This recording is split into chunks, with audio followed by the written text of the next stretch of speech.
आंदोलन कर रहे हैं और किसान कुछ नहीं मांगता। वो ये कहते हैं कि जो आपने 3 काले कानून बनाए हैं उसको रद्द करो, एमएसपी पे गारंटी दो।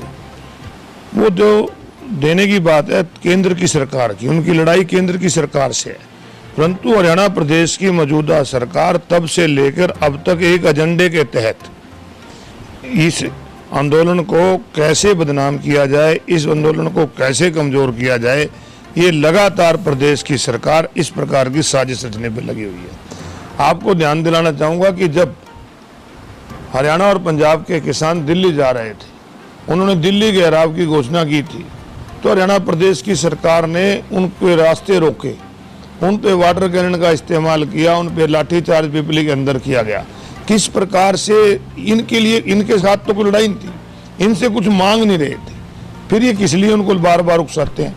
ये केवल उनको उकसाने का काम करते हैं। पिपली के अंदर इन्होंने लाठीचार्ज की और करनाल के अंदर फिर लाठीचार्ज की, और मुझे हैरानी होती है कि एक व्यक्ति सीधा कहता है कि सिर फोड़ दो और उसको सस्पेंड नहीं करते, उसके खिलाफ कार्रवाई नहीं करते।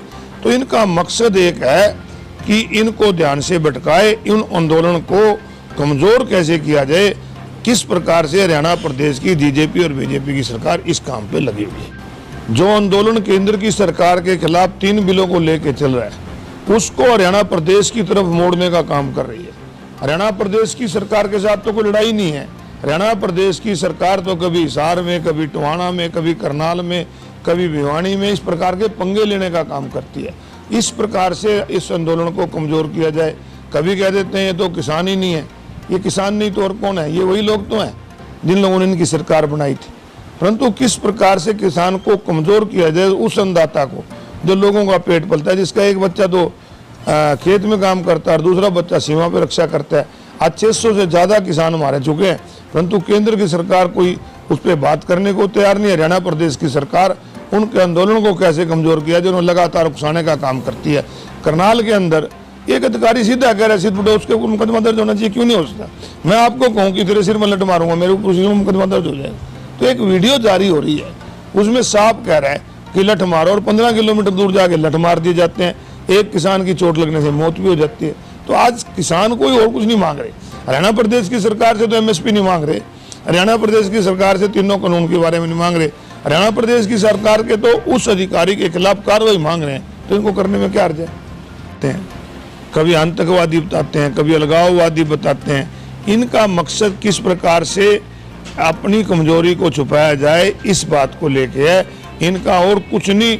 इनको तो ऊपर जाते हैं दिल्ली से गाइडलाइंस लेके आते हैं कि किस प्रकार उस आंदोलन को दिल्ली की बजाय हरियाणा में मोड़ा जाए।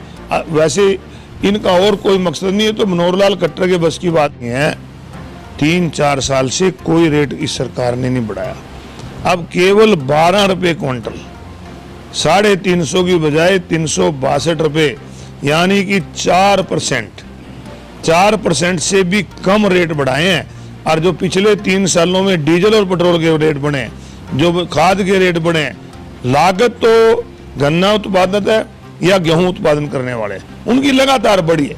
और 40 रुपये क्विंटल गेहूं का रेट बढ़ाकर, 12 रुपये क्विंटल गन्ने का रेट बढ़ाकर किसान के साथ